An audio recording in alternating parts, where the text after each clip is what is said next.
Bonjour, salam alaikum. Je vous présente aujourd'hui une grille d'évaluation pour le résumé.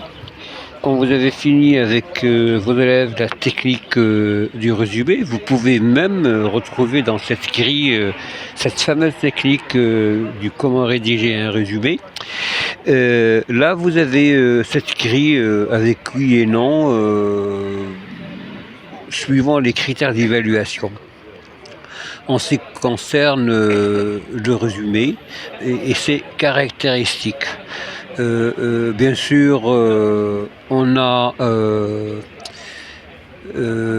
respect de l'ordre des idées de l'auteur, c'est ce qu'on appelle souvent la fidélité, c'est-à-dire que nous devons rester fidèles aux idées de l'auteur.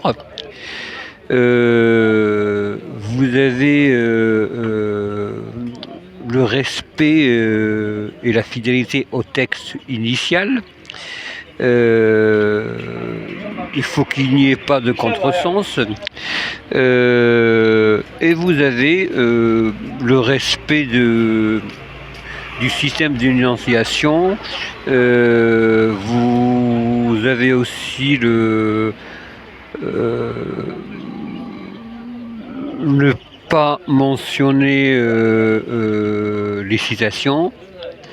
Et vous avez toujours ce qu'on appelle la longueur. Bien sûr, on appelle aussi la condensation. Pour la langue et le style, vous avez la construction de l'expression, vous avez le vocabulaire, plein de choses donc à évaluer suivant ces critères dans le résumé. La présentation aussi a son objectif. L'élève doit présenter ce résumé sous forme de titre, des alinéas, etc. Bien sûr, l'élève doit soigner sa copie et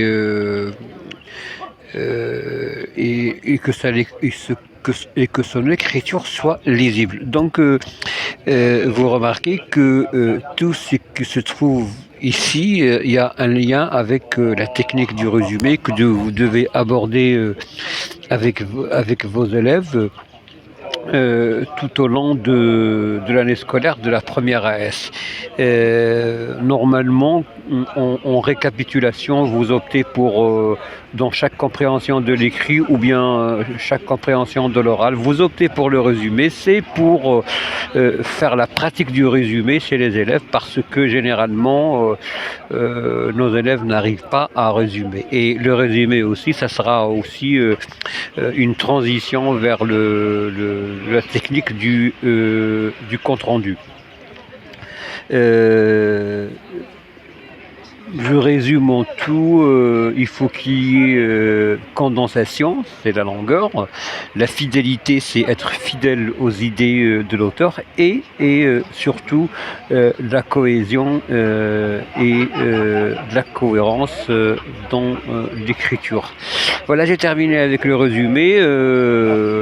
La prochaine, Inch'Allah, vidéo sera consacrée à la compréhension orale pour les séquences 2. Portez-vous bien et merci.